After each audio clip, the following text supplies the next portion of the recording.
अस्सलाम वालेकुम।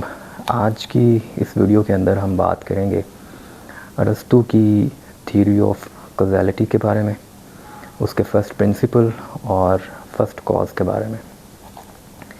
हम जब भी मेटाफिज़िक्स को पढ़ते हैं, अरस्तू की मेटाफिज़िक्स को, तो उसके अंदर हमें बार बार एक चीज़ नज़र आती है कि चीज़ों के पीछे कॉजेज़ मौजूद होती हैं। जैसे हमने लास्ट वीडियो के अंदर भी देखा, एरिस्टोटल कहता था कि दाना वो शख्स है जो वजह को जानता होता है, कॉजेज़ को जानता होता है।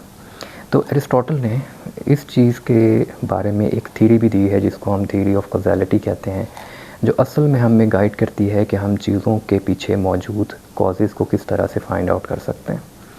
असल में इस पूरी थ्योरी के अंदर 4 तरह की कॉजेज़ हैं जिनको हम जो है वो अगर हम उनको जान लें तो हम कहते हैं कि हम इस चीज़ के पीछे छुपी हुई कॉज को जान गए हैं।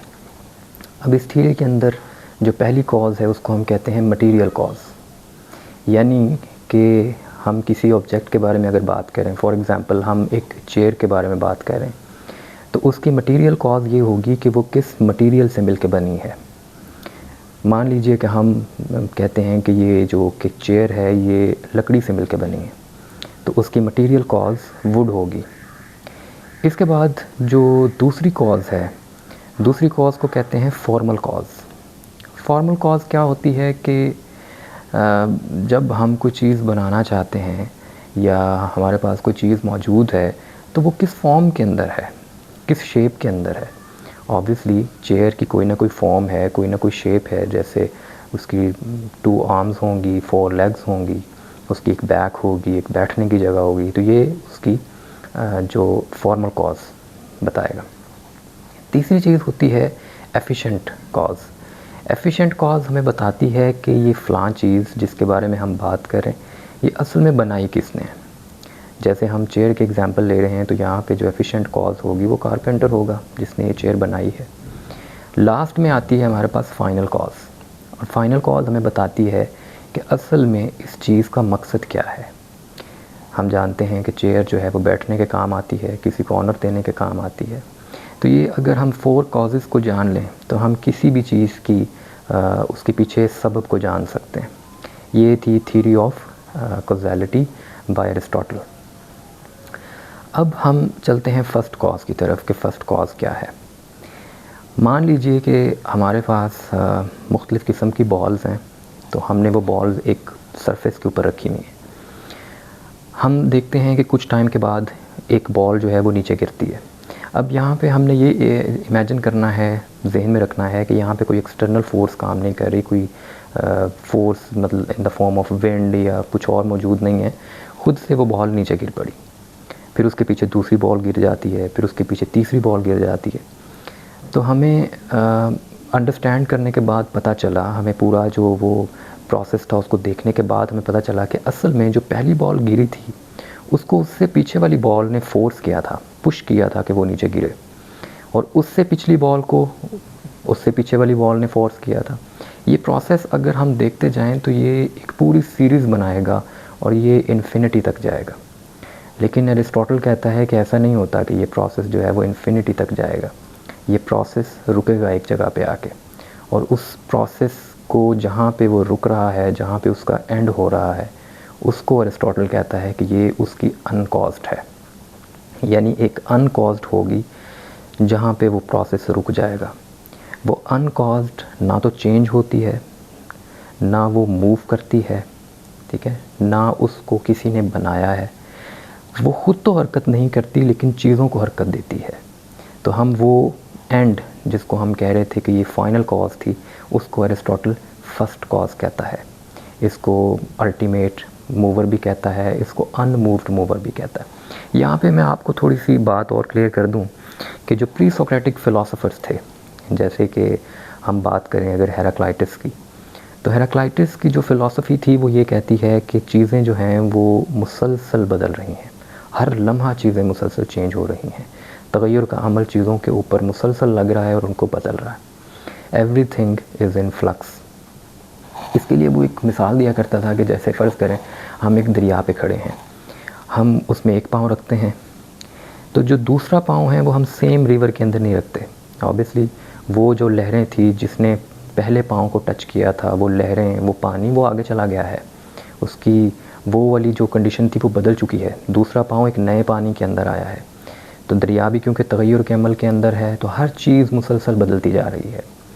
हेराक्लाइटिस की फ़िलासफ़ी बड़ी इंटरेस्टिंग है और आज की क्वांटम मैकेनिक्स भी बहुत सी चीज़ों को सही मानती है जो हेराक्लाइटिस की फ़िलासफ़ी में थी। इकबाल ने भी अपनी book the reconstruction of religious thought in Islam, उसके अंदर हेराक्लाइटिस का ज़िक्र किया है। अब हेराक्लाइटिस के मुकाबले में एक फ़लसफ़ी आया जिसका नाम था पार्मेनिडीज़। पार्मेनिडीज़ ने कहा कि चीज़ें बदल नहीं सकती, जो हम तगय्युर की बात कर रहे हैं, जो हम हरकत की बात कर रहे हैं, वो महज वहम है, चीज़ें मूव नहीं कर सकती। उसके लिए वो क्या दलील देता है कि फ़र्ज़ करें अगर हम मान लें, हम एक लहज़े के लिए मान लें कि चीज़ें मूव करती हैं, मुसलसल बदल रही हैं, तगय्युर का अमल मुसलसल उनको बदलता जा रहा है, तो फिर तो हम चीज़ों को अंडरस्टैंड ही नहीं कर सकते। अगर चीज़ें बदल रही हैं, अगर वो मुसलसल तब्दील होती जा रही हैं, तो हम उनके बारे में नॉलेज कैसे ले सकते हैं, हम उनको समझ कैसे सकते हैं?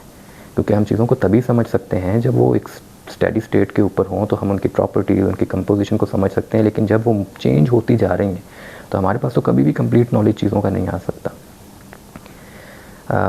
पार्मेनिडीज़ की इस फ़िलासफ़ी को सही साबित करने के लिए उसका एक स्टूडेंट था, ज़ीनो ऑफ एलिया के नाम से वो फेमस है। उसने बहुत सी पैराडॉक्सिस बनाई और असल में उसको फादर ऑफ पैराडॉक्सिस कहा जाता है, अपने मास्टर को सही साबित करने के लिए। खैर, ये बहस बड़ी लंबी है फ़लसफ़े के अंदर। अरिस्टोटल की अगर हम बात करें तो वो मानता था कि तगय्युर होता है, चीज़ें तब्दील होती हैं, लेकिन वो उसको चेंज नहीं कहता, वो उसको मोशन कहता है। तभी हमें फ़र्स्ट कॉज के लिए जो वर्ड है वो अनमूव्ड मूवर का मिलेगा, अल्टीमेट मूवर का मिलेगा या प्राइम मूवर का मिलेगा। अब आप लोगों के जहन में एक बात जाएगी कि जो हम ये अनकॉज्ड की बात कर रहे हैं, ये जो फर्स्ट कॉज की बात कर रहे हैं, ये अनमूव्ड मूवर है, या ये जो हमारे पास प्राइम मूवर है, क्या अरस्तू का इशारा खुदा की तरफ है? क्या वो इसको खुदा मानता है? ये खुदा का कॉन्सेप्ट है? तो बिल्कुल यही जो कॉन्सेप्ट हमें गॉड का, अरिस्टोटल का मिलता है, वो यही है कि वो अब्दी है, उसको किसी चीज़ ने पैदा नहीं किया, वो अपनी सिफ़ात में जो है वो हमेशा से है, हमेशा से रहेगा। वो प्योर है एक्चुअलिटी के अंदर, वो ख़ुद मूव नहीं करता, चीज़ों को मूव करने पे मजबूर करता है, चीज़ें मूव करती हैं और चीज़ें भी उसकी उसमें फ़ोर्स ऑफ अट्रैक्शन की वजह से मूव करती हैं। ये एक बेसिक कॉन्सेप्ट था अरिस्टोटल का गॉड के बारे में। अब इसके ऊपर आगे बहुत सी आपको चीज़ें मिल जाएंगी कि इस फ़िलासफ़ी को किस तरह से मिड एजिस के अंदर, यानी कि 11 to 13 सेंचुरी या 15 सेंचुरी में, मिडल एजिस में किस तरह स्कॉलिस्टिसिज्म ने इसको यूज़ किया और रीज़न्स के ऊपर फ़ेथ को सही साबित करने की कोशिश की, फ़ेथ को जस्टिफाई करने के लिए रीज़न्स का सहारा लिया। और बेसिकली उसके अंदर थॉमस एक्वाइनस का नाम आता है, अगस्टाइन का नाम आता है। तो ये चीज़ें जो हैं वो आप इनको स्टडी कर सकते हैं, इनको देख सकते हैं। तो आज हमने थ्योरी ऑफ कॉज़ैलिटी को देखा कि क्या होती है, चीज़ों के पीछे जो कॉजेज़ हैं हम उनको किस तरह से जान सकते हैं, फ़र्स्ट कॉज क्या होती है, और अरिस्टोटल का जो कॉन्सेप्ट है गॉड के बारे में वो क्या है। अब जो चीज़ रह जाती है वो है फ़र्स्ट प्रिंसिपल। तो फ़र्स्ट प्रिंसिपल और कुछ नहीं है, सिंपल जो हम फ़र्स्ट कॉज के बारे में नॉलेज हासिल करने की कोशिश करते हैं वो फ़र्स्ट प्रिंसिपल के थ्रू आएगा। यानी हर चीज़ के पीछे प्रिंसिपल्स होते हैं, कॉजेज़ होती हैं, तो कॉजेज़ को समझा कैसे जा सकता है? प्रिंसिपल्स के थ्रू समझा जा सकता है। तो फ़र्स्ट कॉज को अंडरस्टैंड करने के लिए ऑब्वियसली फ़र्स्ट प्रिंसिपल रिक्वायर्ड होगा। अपना ख्याल रखिए। अल्लाह हाफ़िज़।